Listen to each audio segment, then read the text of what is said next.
अस्सलाम वालेकुम dear students, आप देख रहे हैं सैयद अली एकेडमी और हाजिर हैं हम लोग क्लास 12th बायोलॉजी के क्रोमोसोम एंड डीएनए चैप्टर की एक और न्यू वीडियो के साथ।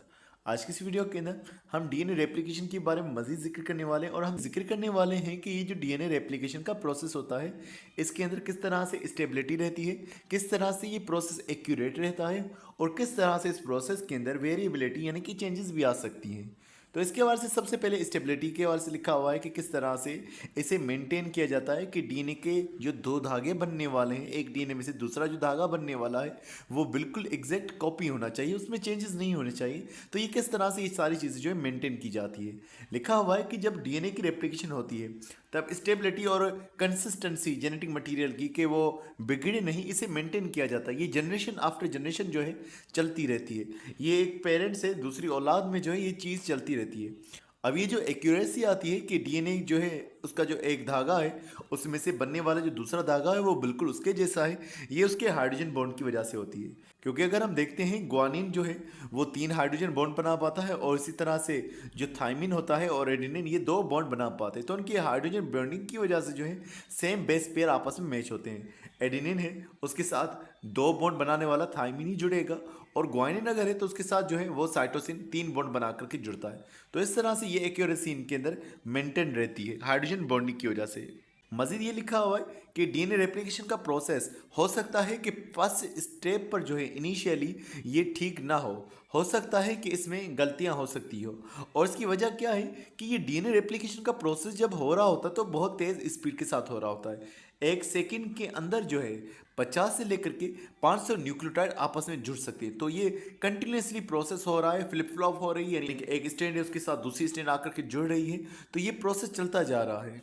और मजीद यही लिखा हुआ है कि डीएनए पॉलीमरेज 3 जो होता है जिसका काम बेसिस को जोड़ना होता है, ये डीएनए पॉलीमरेज 3 जो है ये गलती कर सकता है और ये मिस मैचिंग भी कर सकता है, यानी कि अगर एडेनिन है उसके साथ दूसरे को ज्वाइन करा सकता है। लेकिन ये जो मिस्टेक होगी ये कितनों में से होगी? अगर 10,000 पेयर जुड़ चुके हैं उनमें से कोई एक जो है उसमें ये मिस्टेक हो सकती है। तो ये बहुत ही कम होने वाली एक रेयर केस में होने वाली मिस्टेक है जो डीएनए पॉलीमरेज 3 करता है।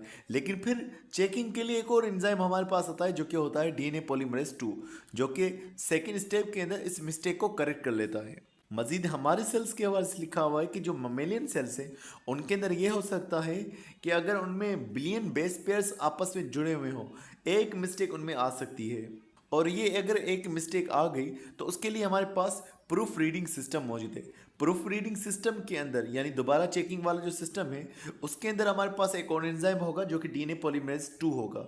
ये डीएनए पॉलीमरेज 2 जो है वन डायरेक्शन में जाएगा। अगर एक डीएनए मौजूद है सिंगल डायरेक्शन में ये जो है मूव करेगा और एक डायरेक्शन के अंदर जो है मिस मैचिंग अगर हो चुकी है तो उसे करेक्ट करने का काम करेगा। तो इस तरह से ये डॉटर स्टैंड में चेंजेस लाएगा, बनने वाले स्टैंड में चेंजेस लाएगा और उसमें गलतियां ना हो, बिल्कुल वो आइडेंटिकल बने। तो ये काम जो है ये डीएनए पॉलीमरेज 2 कर रहा होगा।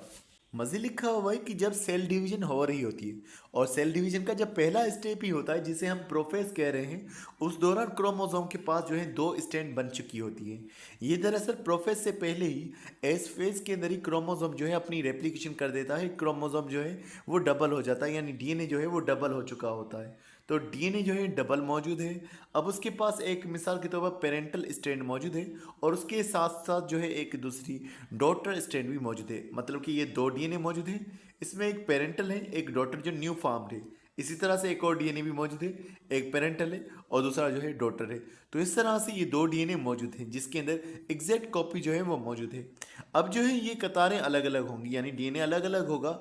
एनाफेज से चलते हुए टीलोफेज तक ये अलग अलग होगा और जो नए सेल्स बनेंगे उनके अंदर सेम क्रोमोसोम आप पहुंचेंगे, यानी कि सेम डीएनए आप पहुंचेगा। क्योंकि ये वाला क्रोमोसोम जो है इसी ने इस क्रोमोसोम को मिसाल बनाया हुआ है, तो सेम क्रोमोसोम पहुंचने वाला है। अगर कोई मिस्टेक नहीं हुई तो ये चीज़ जो है जनरेशन आफ्टर जनरेशन सेल्स में ये चीज़ चलती रहेगी कि सेम डीएनए जो है चलता रहेगा, क्योंकि सेम डीएनए बनता है पेरेंटल डीएनए में से। लेकिन अगर गलती आ गई तो वो गलती जो है रिपीट होती रहेगी बाकी सेल्स के अंदर।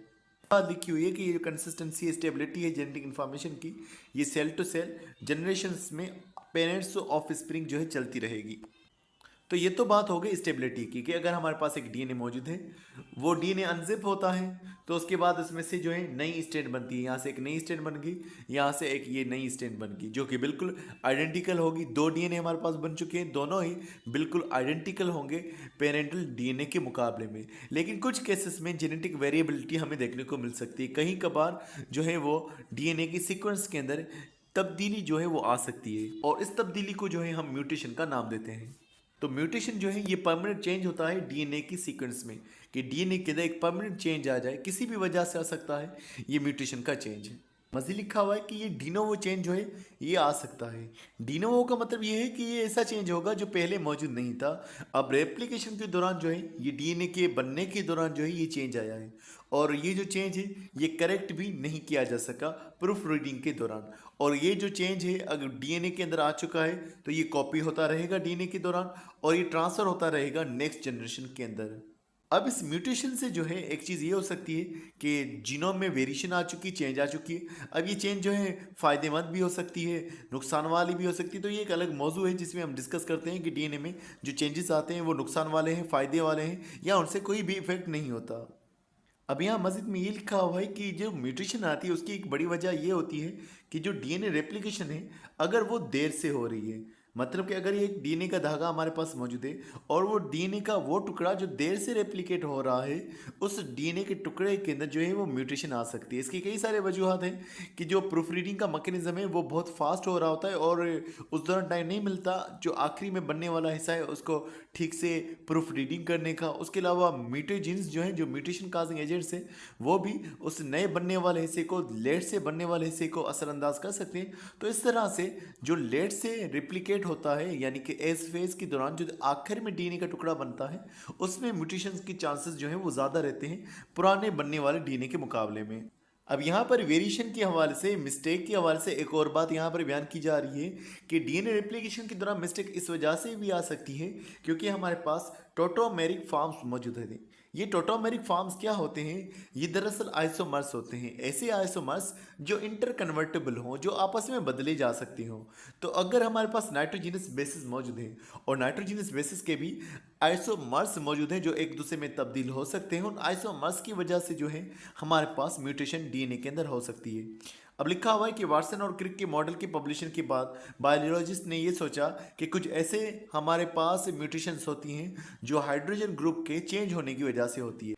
इन नाइट्रोजनस बेसिस के अंदर यानी एडेनिन, गुआनिन, साइटोसिन, थाइमीन के अंदर अगर हाइड्रोजन बॉन्ड जो है वो चेंज हो जाता है, अपनी पोजीशन बदल देता है, तो हाइड्रोजन बॉन्ड के चेंज होने की वजह से भी हमारे पास जो है हाइड्रोजन बॉन्ड्स की कमी हो जाती है। मिसाल अगर किसी के पास 2 हाइड्रोजन बॉन्ड थे, वो मिसाल अब 3 हाइड्रोजन बॉन्ड बना रहा है, कोई 3 हाइड्रोजन बॉन्ड वाला था अब वो 2 हाइड्रोजन बॉन्ड बना रहा है, तो इस तरह से हमारे पास जो है चेंजेस आ सकती हैं। अब ये जो हमारे पास हाइड्रोजन बॉन्ड की चेंज होती है उस फॉर्म को हम कह रहे होते हैं टोटोमेरिक फॉर्म। लिखा हुआ है प्यूरिन और पायरिमिडिन जो दोनों होते हैं, प्यूरिन में हमारे पास एडेनिन और थाइमिन आ जाते हैं और पायरिमिडिन में हमारे पास जो है ग्वानिन और साइटोसिन आ जाते हैं। ये दोनों ही हमारे पास जो है टोट्रोमर्स की सूरत में मौजूद होते हैं। ये डिफरेंट फॉर्म के अंदर मौजूद हो सकते हैं, तो इनके अंदर प्रोटॉन यानी हाइड्रोजन जो है वो डिफरेंट पोजीशन पे मौजूद हो सकता है। तो यही बात यहाँ पे बयान की जा रही है कि आज के दौर में बायोलॉजिस्ट ये मानते हैं कि अगर न्यूक्लियोटाइड जो है वो अपने टोटोमरिक फॉर्म में मौजूद रहा तो बेस पेयरिंग के दौरान जो है वो मिसमैचिंग हो सकती है।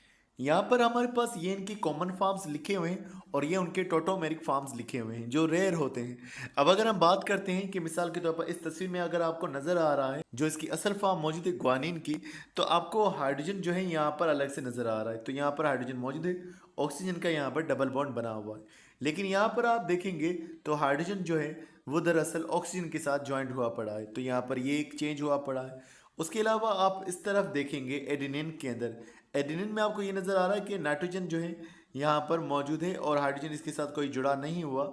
यहाँ पर जो है 2 हाइड्रोजन मौजूद है, लेकिन दूसरी तरफ आप देखेंगे इस नाइट्रोजन के साथ 1 हाइड्रोजन मौजूद है और यहाँ पर जो है 1 हाइड्रोजन मौजूद है। यानी यहाँ पर जो पहले 2 हाइड्रोजन मौजूद थे अब 1 हाइड्रोजन इस तरफ आ चुका है। अब इन चेंजेस की वजह से हाइड्रोजन बॉन्ड्स जो है वो ज़्यादा बन सकते हैं। यहाँ पर भी आपको थाइमिन के अंदर ये चेंज नज़र आ रहा है कि नाइट्रोजन इसके साथ जुड़ा हुआ है एक असल फॉर्म के अंदर, लेकिन टोटोमेरिक फॉर्म के अंदर ऑक्सीजन के साथ ये जुड़ा हुआ होगा। इसी तरह से साइटोसिन के अंदर भी अगर आप देखेंगे तो यहाँ पर नाइट्रोजन है और इसके साथ कोई हाइड्रोजन वगैरह जुड़ा हुआ नहीं है, लेकिन ग्वानिन के अंदर आपको नाइट्रोजन के साथ 1 हाइड्रोजन जुड़ा हुआ नज़र आ रहा है और यहाँ पर जो है एक हाइड्रोजन ही आपको नज़र आ रहा है इस नाइट्रोजन के साथ में। तो इस तरह से ये उसके अंदर जो शिफ्ट आता है, चेंज आता है, इस वजह से बॉन्ड पेयरिंग में जो है वो मसला पेश आ जाता है। अब यहाँ पर हमारे पास मौजूद है थायमिन और एडेनिन को दिखाया हुआ है। इनकी असल फॉर्म को जो है एक को कीटोन फॉर्म कहा जा रहा है, एक को अमाइनो फॉर्म कहा जा रहा है। अब इनमें आप देख रहे हैं इनमें दो बॉन्ड बनाए जा सकते हैं। साइटोसिन और ग्वानिन इनके दरमियान में जो है तीन बॉन्ड बनाए जा सकते हैं। लेकिन इनकी दूसरी अरेंजमेंट के अंदर आप देखेंगे तो आपको बॉन्ड पेयरिंग में चेंज नज़र आएगा। चेंज इस तरह से होगा कि जो थाइमिन था जो कि दो बॉन्ड बना सकता था, अब वो तीन बॉन्ड बना रहा है और इसने तीसरा बॉन्ड जो है अपना ग्वाइनिन के साथ में बनाया हुआ है। तो ग्वाइनिन के पास वैसे ही एबिलिटी है तीन बॉन्ड बनाने की, लेकिन अब थाइमिन के पास भी इस तरह से ये एबिलिटी आ गई है तीन बॉन्ड बनाने की हाइड्रोजन के शिफ्ट होने की वजह से। अब यहाँ पर जो है ये तीन बॉन्ड बना रहा है। अब इससे ये हुआ कि थाइमिन जो है वो एडेनिन के साथ नहीं जुड़ा। मिसमैचिंग जब होगी, मिसाल ये एक डीएनए मौजूद है, एक तरफ जो है थाइमिन मौजूद था, लेकिन टोटोमेरिक फॉर्म होने की वजह से अब इसके साथ एडेनिन नहीं जुड़ने वाला, बस उसके साथ जो है ग्वानिन जुड़ने वाला। नहीं कि मतलब कि एक पूरी कतार के अंदर हमारे पास अब ग्वानिन आ गया, एडेनिन बिल्कुल ही बदल गया। इसी तरह से अगर हमारे पास एक तरफ साइटोसिन मौजूद है जो कि तीन बॉन्ड बना सकता था, अब वो जुड़ रहा है एडेनिन के साथ में। मतलब कि यहाँ पर भी अब मिस्टेक हो जाएगी कि अगर हमारे पास एक तरफ थाइमिन था, दूसरी तरफ हमारे पास ग्वानिन आ चुका है, और इस तरह से अगर एक हमारे पास साइटोसिन था उसकी जगह पर हमारे पास एडेनिन आ चुका है। अब इस पूरे चेंज की वजह से प्रोटीन सिंथेसिस जो है वो भी डिस्टर्ब हो जाएगी। तो ये एक बड़ा चेंज आ जाएगा जिसको हम म्यूटेशन का नाम देंगे, जो कि इस टोटोमेरिक फॉर्म की वजह से हो रहा है। तो डियर स्टूडेंट्स, आज के में बस इतना ही था। उम्मीद करता हूँ ये वीडियो आपको पसंद नहीं होगी। इंशाल्लाह मिलते हैं नेक्स्ट वीडियो में। तब तक अपना बहुत सारा ख्याल रखिएगा। अस्सलाम वालेकुम।